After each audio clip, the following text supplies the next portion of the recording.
Buenos días, hermanos. Dios les bendiga. Esperamos que con la gracia de Dios, pues ya todos estén bien y se hayan recuperado de toda esta situación que hubo en estos días. Damos gracias a Dios porque aún por este medio Él nos permite llegar hasta ustedes y para nosotros es una bendición el poder compartir la palabra de Dios nuevamente. Sin duda muchos creen que estamos viviendo días sin precedentes, ¿verdad? Porque todo lo que está aconteciendo. Pero lo cierto es que a lo largo de toda la historia, la iglesia también ha pasado por muchos periodos de persecución, ha pasado por muchas pandemias, ha pasado por muchos desastres naturales. Y evidentemente cada una de estas situaciones nos demuestran nuestra fragilidad humana, nos demuestran nuestra mortalidad, que como dice la Escritura, nuestra vida es como la flor del campo, que hoy es y mañana no es.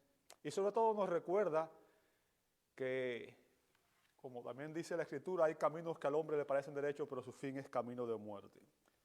En la vida existen solamente dos caminos por los cuales el hombre puede transitar, y esos dos caminos tienen diferentes destinos eternos. Te invito a que abras tu Biblia en el Salmo 1. El Salmo 1 es un salmo precioso y habla de los dos caminos que están abiertos a la humanidad. Salmo 1, dice así la palabra de Dios. Bienaventurado el varón que no anduvo en consejo de malos, ni estuvo en camino de pecadores, ni en silla de escarnecedores se ha sentado, sino que en la ley de Jehová está su delicia, y en su ley medita de día y de noche. Será como árbol plantado junto a corriente de aguas, que da su fruto en su tiempo y su hoja no cae, y todo lo que hace prosperará. Oremos. Amado Dios, te damos gracias. Gracias por tu palabra. Gracias, Señor, por que en ella tú nos enseñas la verdad en cuanto a ti, la verdad en cuanto a tú quieres, a lo que tú quieres, para que nosotros podamos vivir de la manera que te glorifica a ti, de la manera que te honra. Y Señor, te pedimos que en esta mañana al venir a tu palabra, tú hables a nuestros corazones y nos transformes, nos cambies y nos permita, Señor, conocer el camino que nos lleva a ti. Padre, ponemos este tiempo en tus manos y rogamos, Señor, tu bendición. Y te lo pedimos todo en el nombre de nuestro gran Dios y Salvador Jesucristo y te damos gracias. Amén, amén y amén. El Salmo 1 sirve como introducción o prólogo a la colección del libro de los Salmos. El gran predicador bautista Charles Spurgeon dijo que este salmo es el texto del cual todo el salterio es el sermón. El doctor James Montgomery Boyce, que es otro de mis predicadores favoritos, afirmó que el primer salmo se encuentra entre los salmos más conocidos, si no el más conocido en todo el salterio. Y con razón, ya que es una magnífica puerta de entrada a una extraordinaria colección antigua de versos religiosos hebreos. Para usar otra imagen, es un texto del cual los salmos restantes son esencialmente la exposición. El Salmo 1 nos introduce a la doctrina de los dos caminos, que es un concepto muy común. O sea, el Salmo 1 es un salmo sapiensal, así ha sido catalogado, un salmo sapiensal o de sabiduría, y tiene el claro propósito de enseñarnos, guiarnos, señalarnos el camino y demandar una decisión de nuestra parte. En él se contrasta las dos clases de personas que componen la humanidad. Desde que Adán cayó en pecado y con la subsiguiente maldición que afectó a toda la raza humana, existen dos clases de personas en este mundo. El Salmo 1 contrasta, por un lado, la simiente piadosa de la mujer, aquellos que aman y obedecen la ley de Dios. Y el otro lado están la simiente impía de Satanás, aquellos que rechazan a Dios, rechazan su palabra y se oponen a Él. Vemos en este salmo los contrastes entre estos dos estilos de vida. Los contrastes entre sus decisiones, entre sus valores, sus estilos de vida y sus destinos eternos. A este salmo podría ponérsele muy bien como título los dos caminos. Y precisamente ese es el título del sermón de hoy, los dos caminos. Porque en él se contrastan los dos caminos abiertos a la humanidad. Ahora, ¿cuáles son esos contrastes? El salmista presenta los contrastes entre el camino de los bienaventurados, versos 1 al 3, y el camino de los malvados, versos 4 al 6. Y vamos a comenzar examinando el camino de los bienaventurados que se encuentra en los versos 1 al 3. El primer verso comienza diciendo así: bienaventurado. O sea, esa es la primera palabra con que comienza el salmo, ¿verdad? Y el término hebreo significa bienaventurado, feliz. La palabra en hebreo es plural y denota una multiplicidad de bendiciones o de una intensificación de ellas. ¿Ok? El equivalente griego a esta palabra hebrea es makarios, que el diccionario completo de estudio de palabras del Nuevo Testamento lo define de esta manera: bendito, que posee el favor de Dios, ese estado de estar marcado por la plenitud de Dios. O sea, bendito, una persona bienaventurada es una persona que posee el favor de Dios, que cuenta con la bendición de Dios. Ahora, desde el comienzo de la creación sabemos que Dios bendijo la humanidad, Dios bendijo todo lo que había hecho. La creación, vemos eso en Génesis 1:28. Y no fue sino hasta después que el pecado entró en el mundo por la desobediencia de Adán que encontramos la palabra maldición en Génesis 3:14 al 19. Ahora, desde el mismo comienzo y desde la misma caída, para revertir la maldición, Dios puso en acción el plan de redención que Él había planeado incluso desde antes de la fundación del mundo, desde antes de la creación, como vemos en Efesios capítulo 1, versos 3 al 14, ahí se deja ver claramente que Dios había establecido este plan mucho antes de que había establecido los cielos y la tierra. Ahora, todos los descendientes de Adán somos pecadores por naturaleza. Eso es lo que dice la Escritura en 1 Corintios 15:22. En Adán todos mueren. Así que la Biblia también nos dice en Efesios 2:1, dice que estábamos muertos todos en nuestros delitos y pecados. O sea, ese era el estilo de vida que vivíamos todos los seres humanos. Pero Dios, en su gracia, envió a su Hijo a morir como nuestro sustituto para redimirnos, para reconciliarnos con Él. Y es a través del Hijo que el ser humano, que los hombres podemos ser reconciliados con Dios. ¿Ok? La Biblia nos dice que aquellos que honran y temen al Hijo son bienaventurados. Y es interesante que el texto que dice esto no se encuentra en el Nuevo Testamento, sino que es en el Salmo 2, verso 12, dice así. Salmo 2, el segundo salmo, verso 12, dice que la persona que teme al Hijo y que lo honra es bienaventurado. Dice así: honrad al Hijo para que no se enoje y perezca en el camino, pues se inflama de pronto su ira. Bienaventurados todos los que en Él confían. Honrad al Hijo para que no se enoje y perezca en el camino. Bienaventurados todos los que en Él confían. O sea, ya desde el Antiguo Testamento se nos manda a honrar a Cristo como el único medio de comunión con Dios, de reconciliación con Dios. Solo aquellos que han recibido a Cristo por la fe son justificados ante Dios. Como dice Romanos 5:1, justificados pues por la fe, tenemos paz para con Dios a través de Jesucristo. Y solo ellos han sido reconciliados con Dios, como dice 2 Corintios 5, 18 y 19, donde dice que Dios envió a Cristo a reconciliarnos consigo mismo, ¿verdad? Y es notable que este libro de los Salmos comience con una bienaventuranza. O sea, comience con una bienaventuranza.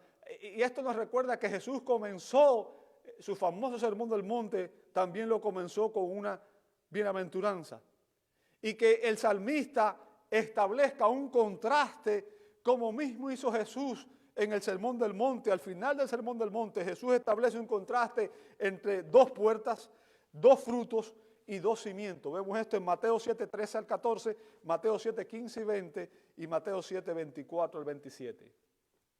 Así que hay un paralelo entre el Salmo 1 y el Sermón del Monte. Vamos a analizar los contrastes del Salmo 1. Lo primero que se nos dice es que el hombre bienaventurado, dice, no anduvo en consejo de malos, ni estuvo en camino de pecadores, ni se sentó. ¿Ok? Tres cosas: no anduvo, ni estuvo, ni se sentó. Aquí vemos una progresión en los términos que comienzan con una influencia casual, una influencia temporal de la gente impía, y finalmente vemos que esa influencia se acrecienta y finalmente llega a convertirse en la manera, en el estilo de vida, de identificación de esta persona, hasta el punto que esta persona llega a coludirse, llega a practicar y a estar de acuerdo y a vivir ese mismo estilo de vida. El hombre bienaventurado es descrito en este salmo primeramente de forma negativa por aquello que no hace. O sea, lo primero que vamos a ver es lo que no hace la persona bienaventurada, y luego vamos a ver de forma positiva lo que sí hace la persona bienaventurada. Vamos a empezar primero por lo que no hacen los bienaventurados. Dice, bienaventurado el varón que no anduvo en consejo de malo. Ahora, lo que vamos a ver en este salmo es que se establece un fuerte contraste entre el bien y el mal, entre lo correcto y lo incorrecto, entre la piedad y la impiedad.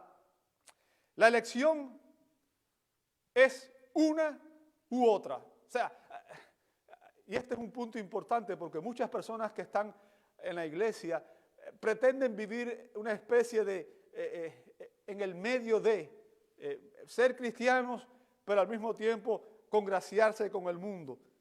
Sin embargo, lo que está dejando claro aquí el salmista es que la elección es una u otra. No puede haber un término medio, ser o no ser. Somos impíos o somos piadosos. Somos creyentes o somos incrédulos. Somos santos o no lo somos. El salmista presenta este contraste entre estos dos caminos en los cuales debemos tomar decisiones morales el día de hoy que tendrán consecuencias eternas. O sea, las decisiones que tomamos hoy nosotros tienen consecuencias eternas.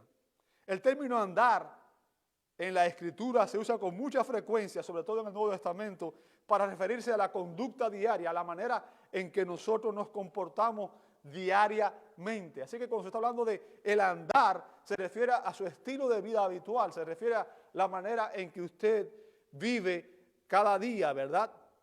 Y se dice aquí que el hombre bienaventurado es descrito como aquel que rechaza el consejo de los malos. El término malo utilizado ahí del hebreo rasha significa malvado, impío y culpable. Es un término legal, un término legal. La persona que ha pecado contra la ley de Dios es culpable y merecedora del juicio. Ahora, denota la categoría de persona que ha obrado mal, que ha quebrantado la ley de Dios y que todavía vive en pecado, lo hace abiertamente, y que tiene la intención de continuar con su maldad, de continuar pecando. O sea, disfruta tanto el pecado que aun cuando se le dice que está en abierta rebeldía hacia Dios, esta persona desea continuar pecando, desea continuar con su maldad. Y tenemos que entender que la persona impía no busca a Dios. Eso es lo que dice el Salmo 10:4.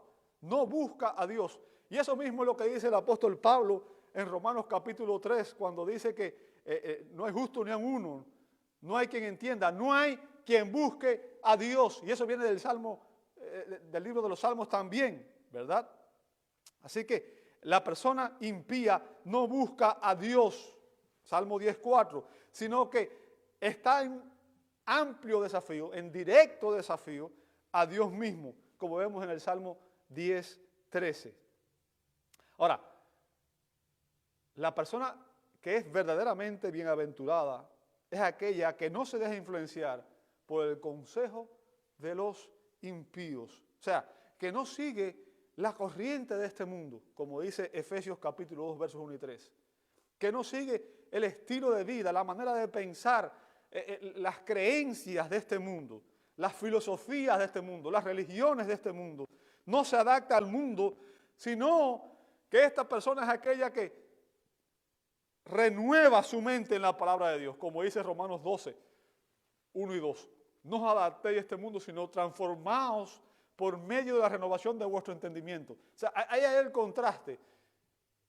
Los impíos se adaptan al mundo, piensan como el mundo, viven como el mundo, son del mundo, pero los creyentes no somos del mundo, sino que ahora nuestras mentes son renovadas en la palabra de Dios. Los pasos de la persona bienaventurada son ordenados, son dirigidos, son guiados por la palabra de Dios. Ahora, en su epístola a los Efesios, el apóstol Pablo nos enseña cómo debemos andar los cristianos. Recuerde, Efesios comienza, los primeros 3 capítulos de Efesios son doctrina, ¿verdad? Y en Efesios 1 comienza dando exactamente cómo Dios estableció el plan de salvación y cómo Él lo llevó a cabo. Efesios 1, 3 al 14 habla exactamente de cómo el Padre, el Hijo y el Espíritu Santo redimen al hombre. Y después del capítulo 3, del capítulo 4 al capítulo 6, es la parte práctica, es la parte de cómo se debe aplicar la doctrina. Y en Efesios 4 en adelante, Pablo nos dice cómo debemos andar los cristianos en este mundo. ¿Cómo debemos andar los cristianos? Efesios 4:1 dice, os ruego que andéis como es digno de la vocación con que fuiste llamado. En otras palabras, lo que Pablo está diciendo es que un cristiano tiene que andar acorde a su nueva identidad, acorde al hecho de que es un hijo de Dios y por tanto debe andar en obediencia a Dios y debe andar acorde a lo que Dios ha establecido en su palabra para que nosotros vivamos. Debemos andar acorde a nuestra nueva identidad, a nuestra posición en Cristo. En Efesios 4:17 el apóstol Pablo dice que ya no andéis como los otros gentiles. Recuerde, los efesios eran una iglesia gentil y Pablo está diciéndole, no anden como andan el resto de los gentiles, aquellos que no conocen a Dios, que no forman parte del pacto, de las promesas, sino que porque ellos andan en la vanidad de su mente, o sea, ellos viven según piensan y su naturaleza pecaminosa caída solamente piensa en la maldad, el pecado, la lujuria y en satisfacer los deseos de la carne. En Efesios 5:2 dice, y andad en amor. Y obviamente cuando decimos eso, todo el mundo le gusta el término amor. De hecho hay personas que nada más quieren oír hablar de amor. Dios es amor, Dios es amor. Pero el amor tiene que ser calificado. Fíjense lo que dice aquí, andad en amor como también Cristo nos amó y se entregó a sí mismo por nosotros. O sea, si usted dice que ama a alguien, tiene que demostrar su amor. Hay personas que dicen, yo te amo, pero odian, guardan rencor, murmuran, atacan, golpean a la persona que supuestamente aman. Esa no es la clase de amor de la cual habla la Biblia. El cristiano debe amar genuinamente, debe amar como Cristo amó. Y Cristo amó de tal manera que Él estuvo dispuesto a dar su vida aún por aquellos a los cuales éramos rebeldes y pecadores. En Efesios 5:8 dice, andad como hijos de luz. O sea, en la Biblia hay un fuerte contraste, luz representa a Dios, la verdad, la justicia, la santidad. Y la oscuridad, las tinieblas representan el pecado, la maldad. Y nosotros debemos andar como hijos de luz. Significa que debemos andar de una manera digna, debemos vivir en santidad. Ese debe ser nuestro patrón de vida, nuestro estilo de vida diario. ¿Ok? 5:15 dice, mirad pues con diligencia cómo andéis, no como necios, sino como sabios. O sea, hay dos formas de andar en este mundo, los necios y los sabios, ¿verdad? Una evidencia del poder transformador de la gracia de Dios es cuando esa transformación interior se hace evidente en nuestro diario vivir. O sea, lo que demuestra que una persona realmente cristiana no es una confesión de fe, no es que usted venga delante al altar y diga, sí, yo acepto a Cristo, como dice mucha gente por ahí. Eso no demuestra que usted es un creyente genuino. Lo que realmente demuestra que usted es un creyente genuino es cuando esa transformación interior se hace evidente en su andar diario, en la manera en que nosotros nos comportamos. Fíjense lo que dice 1 de Juan 2:6.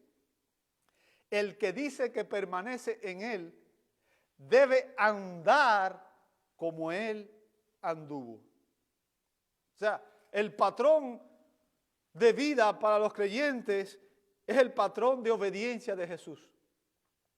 Jesús es el modelo del cristiano. Si decimos que estamos en Cristo, debemos vivir como Cristo. Y Cristo vivió para hacer la voluntad del Padre. Y nosotros, los que decimos que vivimos para Él, debemos vivir como Él vivió, ya que poseemos la presencia y el poder del Espíritu Santo que nos ayuda a vencer la tentación, el pecado y nos da la capacidad de vivir en santidad. O sea, un creyente debe vivir en santidad, debe vivir honrando a Dios. Eso es lo que caracteriza a la persona bienaventurada. Ahora analicemos en segundo lugar, o la segunda característica de la persona bienaventurada. Dice, en ese verso dice, ni estuvo en camino de pecadores. O sea, el término estar ahí sugiere ya permanencia. O sea, lo primero que vimos surgiría simplemente algo temporal, pero sin embargo estar sugiere ya permanencia. Esto implica practicar la conducta pecaminosa en forma habitual. Es cuando se empieza a vivir esa conducta de manera habitual. Les vuelvo a recordar lo dicho por el apóstol Juan en 1 de Juan 3, 8 al 9, dice, el que practica el pecado. O sea, y cuando ahí el término practicar ahí se refiere como un estilo de vida habitual, algo que se practica todos los días, ¿verdad? El que practica el pecado es del diablo, porque el diablo peca desde el principio. Para esto apareció el Hijo de Dios, para deshacer las obras del diablo. Todo, dice el verso 9, todo aquel que es nacido de Dios no practica el pecado, porque la simiente de Dios permanece en él y no puede pecar porque es nacido de Dios. O sea, lo que está diciendo el apóstol Juan aquí es que la persona que vive en pecado habitual, que su estilo de vida diario es constantemente el pecado, simplemente no ha nacido de nuevo, no conoce a Dios, no es bienaventurado. Y él lo deja claro, que esta persona es del diablo. ¿Por qué? Porque el Hijo de Dios apareció precisamente para deshacer las obras del diablo. O sea, la razón por la que Cristo vino fue a redimirnos, fue a libertarnos de la esclavitud del pecado, y en la justificación Él nos libra de la pena o de la condenación por el pecado, y en la santificación nos está librando del poder del pecado sobre nuestras vidas. Es por eso que Juan dice que todo que es nacido de Dios no practica el pecado como un estilo de vida. Eso es lo que caracteriza a la persona bienaventurada. Hay personas que están en la iglesia, pero nada más escogen aquellas partes de la Escritura que les conviene, lo que les gusta, y quieren vivir el resto de su vida a su manera. Quieren seguir haciendo cosas que la Biblia claramente dice no deben hacerse, y ellos escogen vivir de esa manera. Ese es su estilo de vida. Y lo peor es que creen que son cristianos porque asisten a una iglesia, porque cantan o porque dan o porque ayudan en un ministerio. Sin embargo, están practicando el pecado como estilo de vida. Ahora, Juan contrasta a los hijos de Dios con los hijos de Satanás en términos de sus acciones. Aquellos que verdaderamente han nacido de nuevo reflejarán el hábito de la justicia. En cambio, los hijos de Satanás practican el pecado de manera habitual, porque eso es lo que los caracteriza, esa es su naturaleza. En su comentario del Salmo 1, Spurgeon afirmó que cuando los hombres viven en el pecado, van de mal en peor. Al comienzo andan meramente en el consejo de los descuidados e impíos, que no se preocupan de Dios. El mal es más bien de carácter práctico que habitual. Pero después de esto, se habitúan al mal y andan en el camino de los pecadores declarados que voluntariamente quebrantan los mandamientos de Dios. Y si se les deja solos, van un paso adelante y se vuelven maestros y tentadores deplorables respecto a los demás. Y con ello se sientan en la silla de los escarnecedores. Lo que está diciendo Spurgeon es que el mal de forma progresiva va creciendo en el corazón de los pecadores. Y mientras más se involucran en el pecado, más se deleitan en él, los va arrastrando como una espiral hasta que llega un punto en que el mal es lo que caracteriza todo su estilo de vida. Es evidente que una persona bienaventurada ha sido redimida y que aun cuando peca ocasionalmente, la persona redimida realmente sufre, llora, se duele cuando peca. Tiene convicción y batalla con el pecado porque sabe que si el pecado triunfa, entonces la batalla está perdida. ¿Ok? Una persona que vive abiertamente en pecado, abiertamente en rebeldía y en rechazo a Dios, demuestra que realmente no ha sido redimido. Porque aquellos que han sido redimidos poseen el Espíritu Santo y Dios está obrando en sus vidas. Ahora veamos la tercera característica de la persona bienaventurada. Dice, ni en silla de escarnecedores se ha sentado. Tenga en cuenta la progresión del mal que se va describiendo en este salmo. Lo primero que vimos fue una mera asociación. La persona anduvo. Uno puede andar ocasionalmente con alguien. ¿Ok? Después se identifica, dice que estuvo con esa persona. Ya esa persona es parte de su grupo con el cual anda. Y finalmente la rebelión dice que se sentó con ellos. O sea, está establecido con ellos. Y aquí vemos una progresión descendente. O sea, el camino de los pecadores es cuesta abajo. ¿Ok? Va de mal en peor. El término escarnecedores utilizado ahí significa jactarse, despreciar, burlarse e imitar. Cuando el salmista dice sentarse en silla de escarnecedores, indica la degeneración de los hombres que han alcanzado el estado de rebelión abierta, que atacan y ridiculizan la fe en Dios. Son aquellos que se oponen abiertamente a Dios, que blasfeman el nombre de Dios y que lo hacen abiertamente ante todo el mundo. Ellos se sientan con los pecadores en la planificación de sus fechorías y se burlan y desprecian la disciplina de la sabiduría y rechazan la palabra de Dios. Y el escritor del Salmo comienza ensalzando el gozo de obedecer a Dios y nos advierte que no debemos escuchar a aquellos que se burlan o que ridiculizan a Dios. Hace un tiempo atrás recuerdo una película, Viaje en el Tiempo, es una película cristiana, yo creo que antes estaba en YouTube, ya después la quitaron. Y la idea era un hombre que era profesor de un seminario y en el seminario unos maestros estaban tratando de enseñar ética, pero sin enseñar a Cristo. Y este hombre viajó en la máquina del tiempo, obviamente la película es una fantasía, y viajó varios años después y cayó en Estados Unidos en los años 1970, 80, por ahí, no recuerdo exactamente, porque supuestamente se hablaba de un seminario en los años 1600, 1700. Y cuando llega acá, ve las consecuencias de la ética sin Cristo, de enseñar moral sin Cristo. O sea, al final, Cristo es el que nos redime del pecado, es el que nos libera del poder del pecado, y las buenas costumbres, la ética, no puede transformar realmente a una persona genuinamente. El salmista nos advierte que no debemos escuchar a aquellos que se burlan o ridiculizan a Dios. Y yo quiero que usted entienda, muchas de las cosas que estamos viendo es una batalla por la mente humana. Muchos de los canales de televisión que usted ve, la información que da, tiene el propósito de burlarse, de atacar a Dios. Muchas películas que usted ve tienen enseñanza blasfema contra Dios.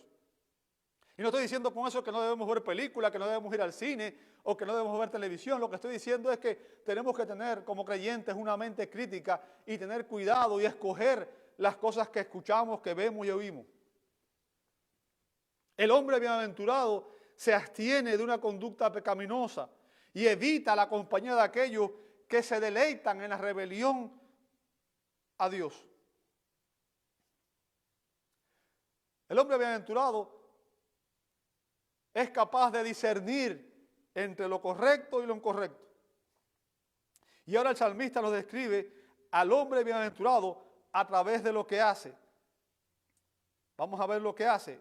Y ahora el justo, el hombre bienaventurado, es descrito positivamente en dos líneas sinónimas, antitéticas a las tres anteriores. Lo primero que vemos es dónde está su deleite. Dice, sino que en la ley, fíjense, en lo que esta persona se deleita. Ahora, ¿cuál es el deleite de tu corazón? ¿Qué es lo que te deleita? Si yo hiciera esa pregunta, ¿qué es lo que le deleita a usted?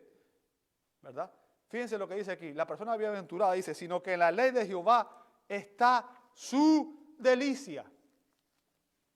La ley de Jehová está su delicia. O sea, eso es lo que lo deleita a él, ¿verdad? Y lo que el salmista nos está enseñando aquí es la forma en que podemos encontrar el gozo, la felicidad y la plenitud en la vida. Dice el salmista que la manera de encontrar gozo, felicidad y plenitud en la vida es deleitándonos en la ley de Dios. ¡Wow! Muchos no lo esperaban, ¿verdad? Como también dijo David en el Salmo 48, me deleito en hacer tu voluntad, Dios mío. O sea, el deleite de David era hacer la voluntad de Dios. Por eso la Biblia nos dice que David era un hombre con un corazón conforme al corazón de Dios. Me deleito en hacer tu voluntad. Note lo que dice después. Tu ley está en medio de mi corazón. Y con ese versículo, con este versículo del Salmo 1 y del Salmo 48, David, el salmista llega al meollo de la cuestión, al punto álgido, ¿verdad? El salmista declara que lo que Dios requiere, amado hermano, de usted y de mí, lo que Dios requiere de usted y de mí es obediencia. Obediencia. Dios requiere que obedezcamos su palabra. En el 1521, Martín Lutero fue citado a la dieta de Worms por la iglesia, los líderes de la jerarquía católica y también el emperador. Lutero fue llamado para que diera cuenta de sus enseñanzas, de sus escritos. Fue llamado para que se retractara por todos sus escritos que eran considerados como un ataque a la iglesia católica, a la jerarquía católica, especialmente al Papa y a la manera de conducirse. En este llamado a Lutero se le exigía que se retractara o sería declarado un hereje y sería excomulgado, lo cual prácticamente significaba la pena de muerte para él. ¿Qué haría usted en un caso como este? Estando ante el rey, estando ante la jerarquía, estando ante todos los líderes, a este hombre se le presionó para que él se retractara de sus enseñanzas, renunciara al evangelio, renunciara a la escritura, renunciara a la verdad. Y él sabía que su vida estaba en juego, su vida estaba en peligro. Ahora, escuchemos la respuesta de Lutero.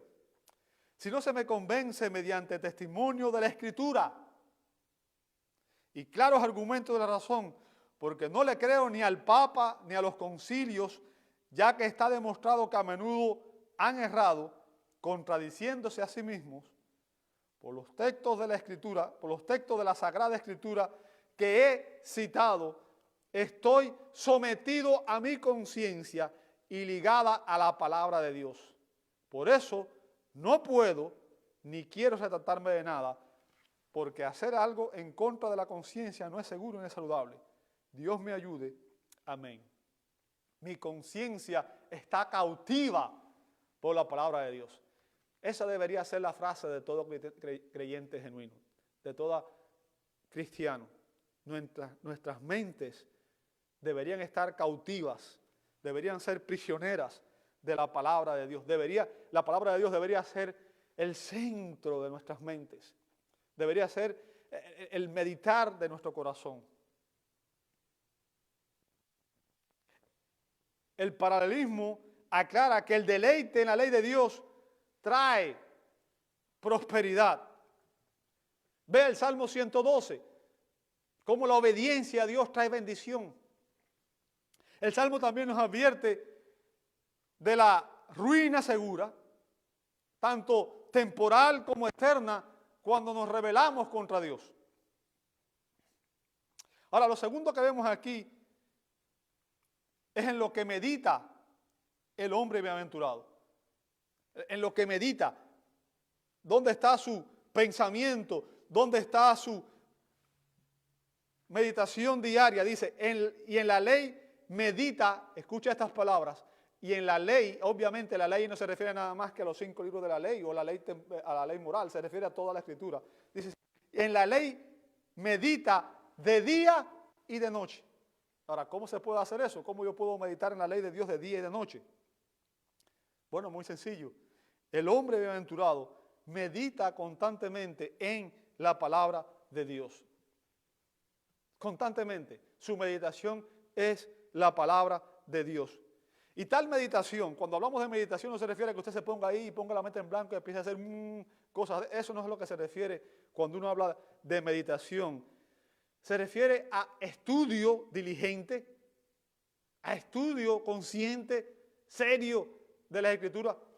Y se refiere a la retención en la mente de esas verdades para poder aplicarlas en el momento necesario. Es a eso a lo que se refiere cuando se habla de meditar en la palabra de Dios. Se refiere a razonar, interpretar, entender el significado genuino de la enseñanza de la palabra de Dios para poder aplicarla como hacían los puritanos que vivían por la palabra, que honraban la palabra. Como dijo el salmista en el Salmo 119, 97, oh, cuánto amo yo tu ley. Dice el salmista, cuánto amo yo tu ley. ¿Cómo se demuestra el amor por la ley? Dice, todo el día es ella mi meditación. O sea, el salmista amaba la ley porque provenía de Dios, su Salvador.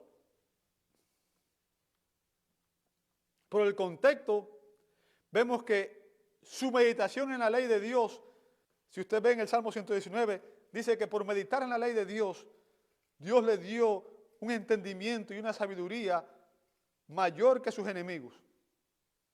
Y aún que sus maestros, vemos eso en el Salmo 119, versos 97 al 100.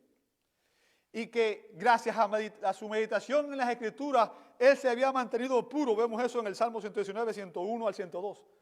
Se había mantenido puro. O sea, recuerde cuando dice el Salmo, ¿con qué guardarás, joven, con guardar tu camino? ¿verdad?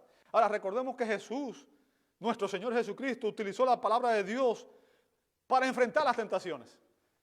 ¿Cómo nos vamos a mantener puros si no meditamos, si no conocemos la Escritura? Recuerde que Jesús 3 veces usó las Escrituras para rebatir las tentaciones de Satanás. Ahora, esto nos recuerda el mandato que Dios le dio a otro hombre en el Antiguo Testamento. Josué 1:8. Josué 1:8 dice, nunca se apartará de tu boca, le dijo Dios a Josué, nunca se apartará de tu boca este libro de la ley, sino que de día, fíjense, de día y de noche meditarás. Ahí está la palabra nuevamente en él. Pero fíjense lo que dice después, para que guardes y hagas. O sea, importante, la meditación debe llevarnos a la práctica. Medita en él para que guardas y hagas conforme a todo lo que en él está escrito, porque entonces, cuando tú obedezcas, cuando tú lo pongas en práctica, harás prosperar tu camino y todo te saldrá bien. O sea, el principio aquí, amado hermano, es la comprensión profunda y la aplicación de las Escrituras a nuestro andar diario. La persona sabia en la Escritura es aquella, no que conoce mucha Biblia, sino que sabe cómo aplicar lo que conoce en su diario vivir.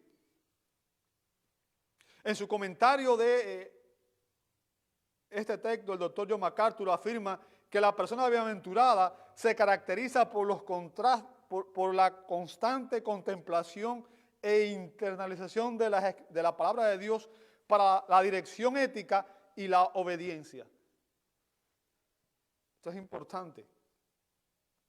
Lo voy a decir de otra manera. El creyente genuino tiene una cosmovisión bíblica. ¿Qué significa? Ve el mundo a través de no sus propios ojos, no sus propias opiniones, no su propia interpretación del mundo, sino que usa la Escritura como el lente a través del cual él filtra todo lo que viene a su mente. Tiene una cosmovisión bíblica. Y finalmente vamos a ver lo que experimenta la persona bienaventurada. Lo que experimenta la persona bienaventurada, dice, será como árbol plantado junto a corriente de aguas. Un árbol es una imagen muy familiar en las Escrituras. Y podía simbolizar tanto un reino, eso lo vemos por ejemplo en Mateo 13:32. O sea, un árbol podía simbolizar un reino. También puede simbolizar a un individuo. Vemos eso en el Salmo 52:8, en el Salmo 92:2 y 14, en Isaías 44:4 y en Mateo 5, 15 al 23. Mateo 7, 15 al 23.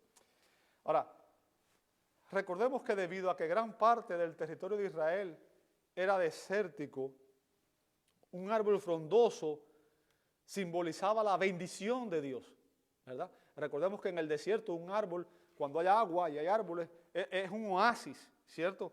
Y representa una bendición, representa vida. Ahora, este árbol del que habla el salmista no era un árbol silvestre, sino uno que en la traducción nuestra tenemos un árbol plantado, pero literalmente el término significa trasplantado. O sea, lo que está diciendo ahí es que los árboles de Dios no se plantan solos. ¿Bien?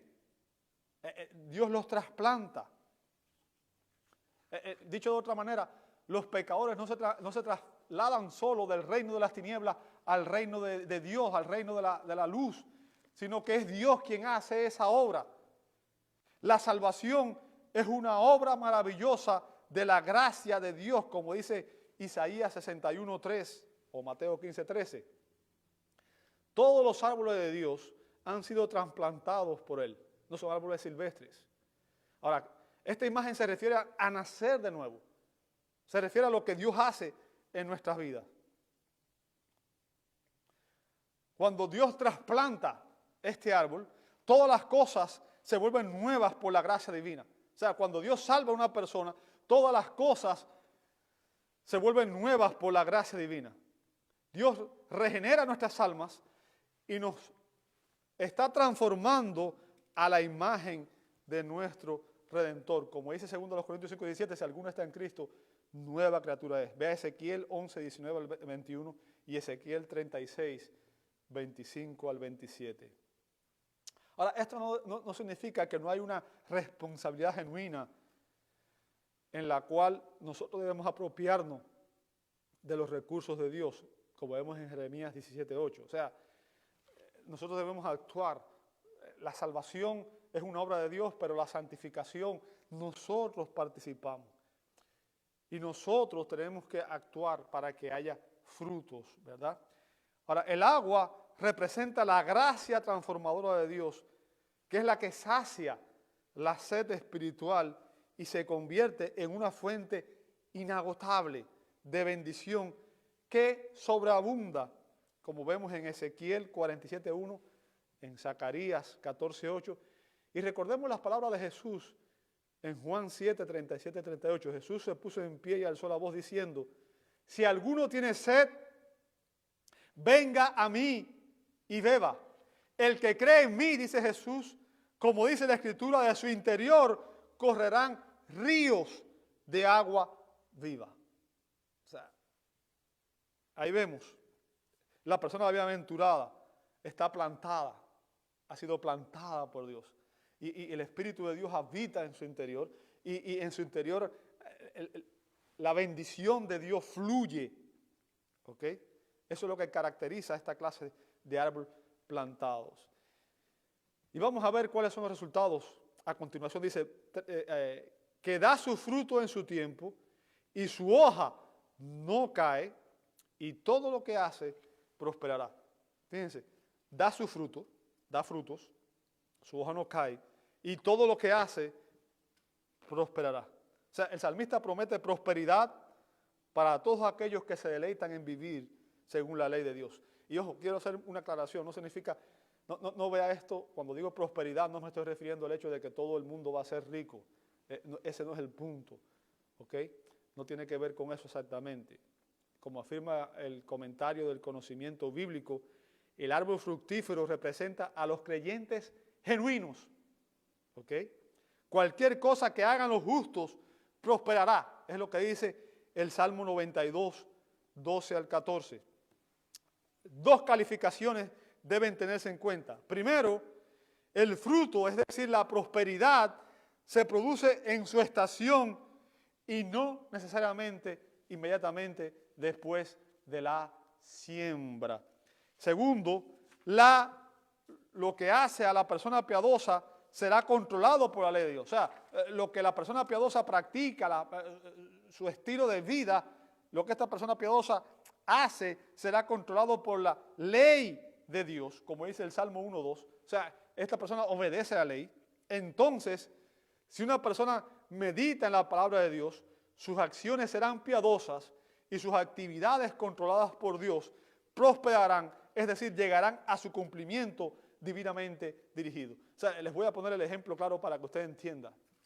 Cuando Dios le dijo a Josué, nunca se aparte de tu boca este libro de la ley, sino que de día y de noche meditarás en él para que hagas conforme a lo que en él está escrito, porque entonces harás prosperar tu camino y todo te saldrá bien. Recuerden, Dios le dijo después a Josué, ¿sabes qué? Ve a invadir una ciudad que está rodeada de altos muros, ¿verdad?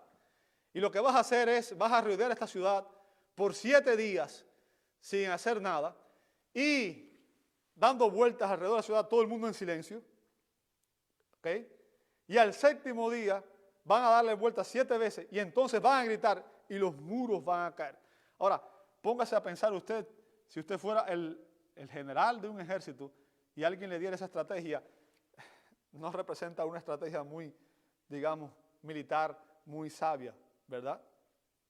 Pero la Biblia nos dice que los muros de Jericó cayeron porque Dios prosperó aquello que Él había dado su palabra. Y es a eso a lo que nos referimos. Quizás la persona no tenga en el momento, en las circunstancias, padezca por ciertas pruebas, pero al final de cuentas aquellos que obedecen a la palabra de Dios, siempre Dios los va a bendecir y siempre van a cumplir el propósito para el cual Dios los llamó. Eso es lo que demuestra, eso es lo que evidencia que hemos sido redimidos cuando la obediencia a Dios trae frutos que honran a Dios. Ahora, hemos examinado el camino de los piadosos y vamos a ver ya finalmente el camino de los impíos, muy brevemente. El camino de los malos, versos 4 al 6. Los malos, fíjense,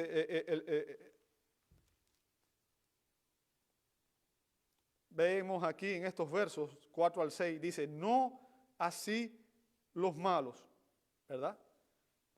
Verso 4, está hablando de este tipo de personas, que son como el tamo que arrebata el viento. El contraste entre la persona piadosa y la impía es fuerte en este salmo. Es un contraste muy fuerte.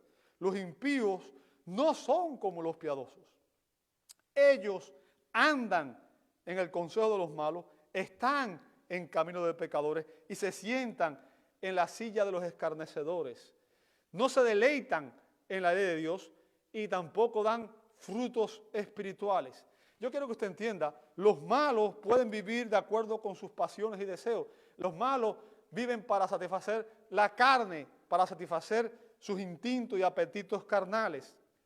Y aunque pueden ser muy religiosos, y aunque puedan hacer buenas obras, Dios declara que sus obras no tienen ningún mérito eterno. O sea, no estamos diciendo que una persona de este tipo no pueda hacer buenas obras, pero sus obras no tienen ningún mérito eterno, como dice Isaías 64:6.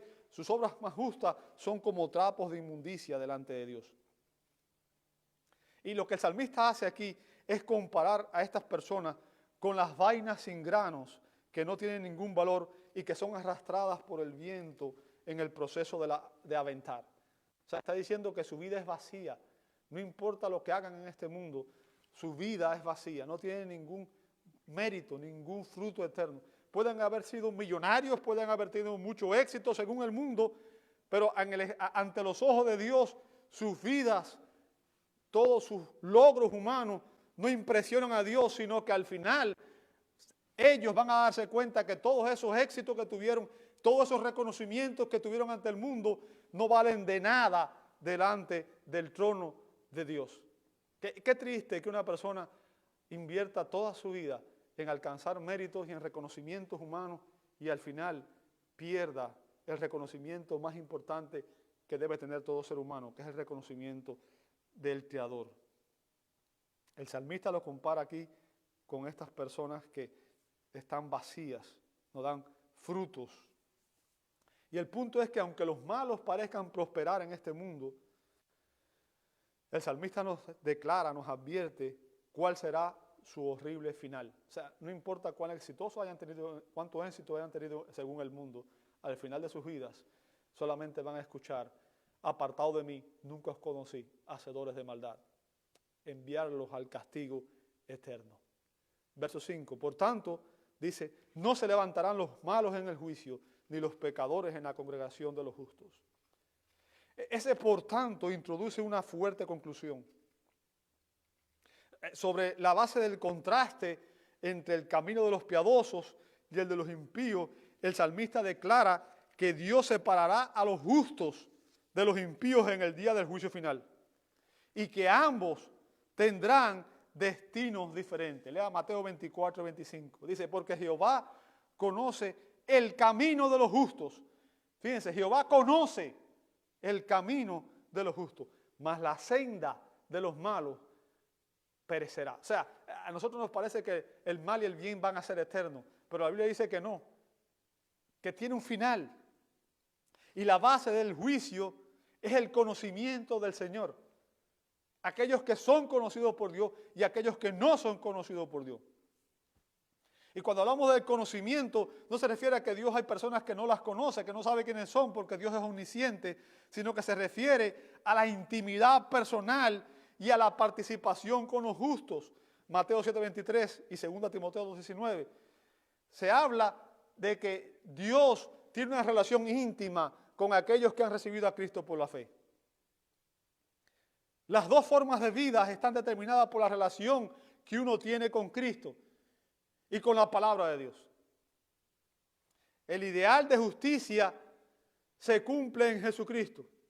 Su perfecta justicia nos es imputada, nos es acreditada cuando lo recibimos por la fe. Y cuando en la primera mitad del verso el Señor, se habla de que el Señor literalmente conoce el camino de los justos, se está hablando de aquellos que han recibido a Cristo por la fe y que viven para honrar a Cristo y para honrar a Dios. El camino de los justos se entiende mejor por el paralelismo antitético con la senda de los malos, la cual perecerá. ¿Ok? La salvación en el día del juicio, como dije, se equipara con ser conocido por Dios. Mateo 7:23. Y el camino significa el modo de vida. La vida inútil de los impíos no perdurará. Dios dividirá el mundo en dos categorías de personas: los justos y los malos, según vemos en el verso 6 del Salmo 1. Los que aman su ley y los que la rechazan. Los que obedecen y los que no le obedecen, como dice Mateo 7, 24 al 27. La ley de Dios nos muestra el camino a Dios, como dice Juan 5, 39. Y sabemos que a Dios existe solamente un camino. Juan 14, 6, Jesús dijo: yo soy el camino, la verdad y la vida. Nadie viene al Padre sino por mí.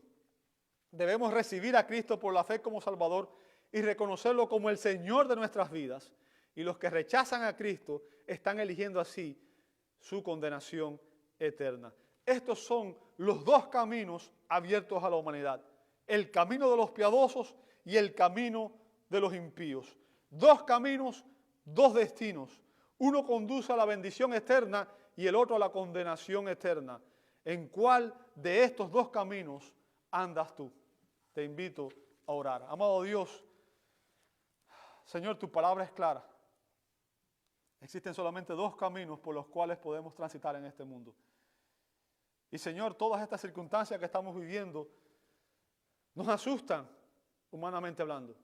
Pero sabemos que si estamos en ti, tú dijiste que tú eres el camino, la verdad y la vida, pero también dijiste que tú eres la resurrección y la vida, que el que esté en ti, aunque muera físicamente, vivirá, y que tenemos esperanza eterna. Señor, te pedimos que tú obres en todos aquellos que, aún estando en una congregación, aún cuando afirman ser cristianos, Señor, no viven acorde a tu palabra, que viven en rebeldía, en desobediencia, y Señor, practican el pecado en sus vidas. Señor, ayúdanos a examinar nuestras vidas diarias y ayúdanos a entender que hay un camino de santidad, hay un camino de justicia, hay un camino de obediencia, pero ese camino es el que conduce a la bendición eterna, Señor. Y ese es el camino que tú quieres que nosotros vivamos. Ayúdanos, Señor, a examinarnos nosotros mismos y a volver nuestros ojos a ti, Señor. Te damos gracias por tu palabra, porque ella es lámpara a nuestros pies y lumbrera a nuestro camino.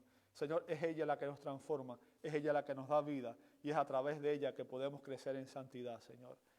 Pido, Padre, que tú permitas que meditemos en esta palabra y que sobre todas las cosas, Señor, entendamos si realmente estamos en el camino de los justos o en el camino de los bienaventurados o aún andamos por el camino de perdición, el camino de los injustos, el camino del pecado, Señor. Hoy es el día de salvación. Ayúdanos, Señor, a examinarnos y a reconocer que Cristo es el camino, la verdad y la vida, y que a través de Él podemos tener comunión con Dios. Te lo pedimos en el nombre santo de Jesús y te damos gracias. Amén. Amén.